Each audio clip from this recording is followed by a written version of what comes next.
गांव के बीचों बीच एक पुराना बरगद का पेड़ था। लोग कहते थे कि वह पेड़ अभिशप्त था। रात के समय वहां से गुजरने की हिम्मत कोई नहीं करता था। कई लोगों ने दावा किया कि उन्होंने वहां डरावनी आवाजें और अजीब सी परछाइयां देखी हैं।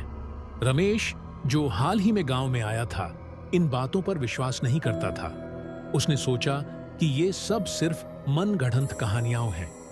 एक रात देर से काम खत्म करने के बाद उसने पेड़ के पास से होकर घर जाने का फैसला किया। उस रात चांद भी बादलों के पीछे छिपा था। रमेश ने जैसे ही उस पेड़ के करीब कदम रखा, चारों तरफ अजीब सा सन्नाटा छा गया। उसे ऐसा लगा कि हवा भी रुक गई है। अचानक पेड़ की शाखाएं हिलने लगीं, जबकि हवा का नामो निशान नहीं था। रमेश ने ध्यान दिया कि कोई धीमे धीमे उसका नाम पुकार रहा है। रमेश, रमेश। उसने चारों ओर देखा, लेकिन कोई नहीं था। उसकी सांसें तेज हो गईं। तभी पेड़ की सबसे ऊपरी शाखा से एक छाया नीचे उतरी। वह छाया धीरे धीरे इंसानी रूप ले रही थी। उसकी आंखें लाल और चेहरा पूरी तरह जला हुआ था। छाया ने उसकी तरफ हाथ बढ़ाया और कहा, तुमने इस पेड़ की शांति भंग की है, अब इसकी सजा मिलेगी। रमेश ने दौड़ने की कोशिश की, लेकिन उसके पैर जैसे जमीन में धंस गए।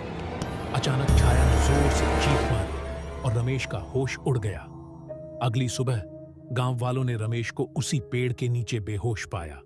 उसकी आंखें डर से फटी हुई थीं और मुंह से कोई आवाज नहीं निकल रही थी। डॉक्टर ने कहा कि वह गहरे सदमे में है। उस दिन के बाद से रमेश ने वह गांव छोड़ दिया, लेकिन लोग अब भी कहते हैं कि उस पेड़ के पास कुछ अनदेखी शक्तियां हैं और जो भी उनकी शांति भंग करता है, वह अपनी जिंदगी खतरे में डाल देता है।